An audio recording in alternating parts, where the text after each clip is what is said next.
Los Angeles has always been a city of reinvention, a place where the right moment, the right energy, and the right person can flip the entire music scene overnight. And in the mid-90s, that person was Tupac Shakur. When Pac touched down in LA, the city felt it immediately. The streets felt it. The whole West Coast shifted and became all eyes on Tupac. He wasn't just another rapper moving states, he was a force of nature entering a new ecosystem. And the impact was instant. This is the story of Tupac's arrival to the City of Angels and his start at Death Row Records. It's your host from the West Coast, Nate Kusher. Let's get into it. Before LA ever claimed Pac, the world was already pushing him to the edge. He was fighting the industry, fighting the media, fighting the system, and somehow still trying to make music that meant something to people. See, Pac wasn't just a rapper. He was a modern-day poet of the ghetto. He was carrying the weight of every neighborhood he lived in, from New York to Baltimore to Oakland. Every city shaped him, sharpened him, hardened him. But by 1993 and 94, the pressure was becoming too much. The fame was rising, the danger was rising, the paranoia was rising. Pac was becoming a national symbol, and symbols attract enemies. You can hear it in his interviews, you can see it in his eyes. Pac was a revolutionary from the jump, a rap political activist that screamed it loud from the rooftops. Tupac was changing, and the world around him was changing even faster. The Quad Studio shooting wasn't just a headline, it was a turning point. November 30th, 1994 in Manhattan, New York. Tupac walks in the Quad recording studios to lay down a verse for another artist. He had that shit on that day. I'm talking he had cash, he had jewelry, he had the whole shebang. And he had trust in his homies from the NYC. He had trust that the people upstairs was his friends. But as he steps down into the lobby, 3 men rushed him, guns pointed at him, demanding his shit. Take your shit off, nigga, give me that shit. Yelling, and a struggle break out. Pac resists, and shots ring out. He was hit 5 times, once in the head, once in the thigh, once in the arm, and twice in the groin. Shit.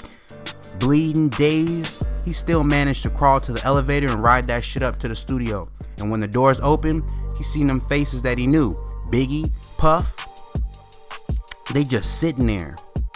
Nobody moved. Pac like, what the fuck? You niggas just sitting here like shit sweet or something and I just got bum rushed. In his mind, this wasn't just a robbery, it was a setup. He got backdoored for show. The streets started to whisper. The media started spinning stories. Let us note here, this is the beginning of Tupac's hatred for Bad Boy Records. Pac survived, but something inside him died that night. The trust, the brotherhood, the belief that hip-hop was just music. Days later, he was sentenced in a sexual assault case, which forced him to face prison time while still recovering from the gunshot wounds. The timing was cruel. It was like the system wanted to make an example out of him. You couldn't shoot at cops, be a rapper in the 90s, and out-earn them as a young black man in America. Pac's success wasn't just threatening, it was defiant, and the law made sure he was gonna pay for that. Pac's paranoia turned into a prophecy. He started to believe that the East Coast had turned his back on him, and the industry that helped build him was now gone. That night at Quad Studios didn't just wound Pac physically, it rewired his total mindset. From that moment on, he wasn't just fighting for his career, he was fighting for survival, and survival meant leaving New York forever. Pac walked into that building one person and walked out somebody else. See, Pac didn't just move to LA, he escaped to it. Oakland had already given him game, but LA was about to give him a new identity. Around the same time, Snoop Dogg's murder trial was finally over, and he walked free. And the celebration inside of Death Row turned into a new rebirth. But Snoop wasn't just thinking about himself, he was thinking about Tupac. He told Suge Knight and attorney David Kenner, go get him. Pac was sitting in Clinton Correctional Facility serving the time while he watched the world move without him. Suge and Kenner made the trip to New York and they brought with them $1.5 million in bail that would change hip-hop history.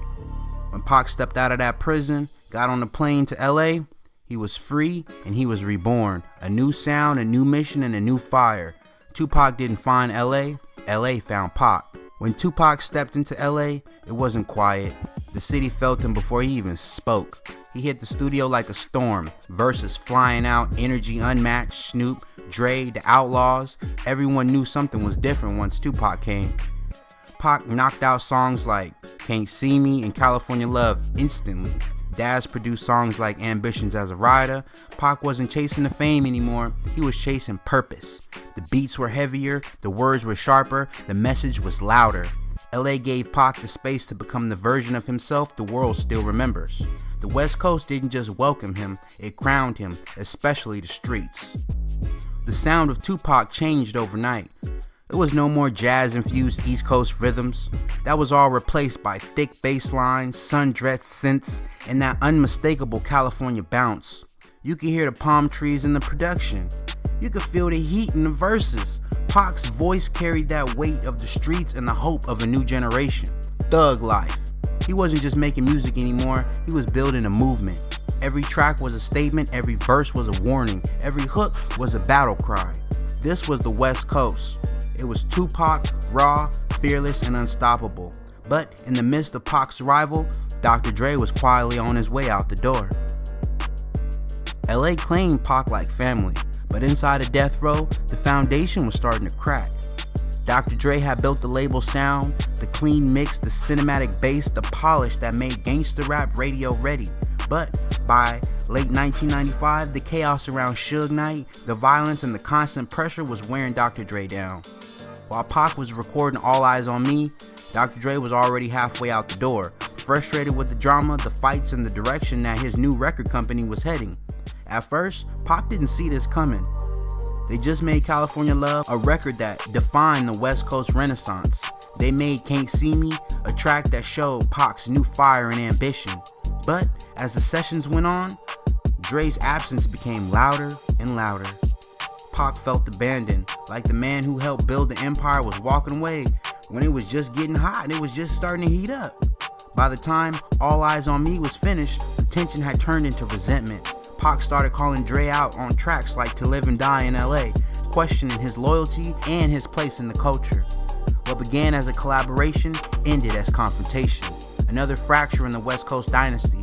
Pac was rising, Dre was leaving, and Death Row was starting to unravel. By 1996, Pac was no longer just recording, he was reacting. Dre's exit left a vacuum, and Pac filled it with fury. The studio became his battleground. He started calling out everyone who doubted him. Journalists, rivals, even former allies. The industry had turned its back, and Pac made sure y'all was gonna feel his wrath. His verses got sharper, his tone got darker. He aligned himself with the Compton Pyrus and Long Beach Crips, not as a gang member, but as a man who understood loyalty, principle, and protection. Death Row became his army, and Tupac became the general. Every track on All Eyes on Me carried that energy, the hunger, the paranoia, and the revenge. Pac wasn't just making music anymore, he was declaring war. That tension is what started in New York, and now they had to face it. Bad Boy Records had to face it. Pac felt betrayed by Biggie and Puff after the Quad Studio shooting, and now that he had the power of Death Row behind him, he wanted all the answers now. He dropped Hit 'Em Up, a record that didn't just diss, it blew up. That shit detonated. The song was pure venom, calling out Biggie, Faith Evans, Junior Mafia, and anybody else tied to Bad Boy. It wasn't just a diss track. This was a declaration. Pac was saying, I survived your bullets, now you about to survive my words, motherfucker.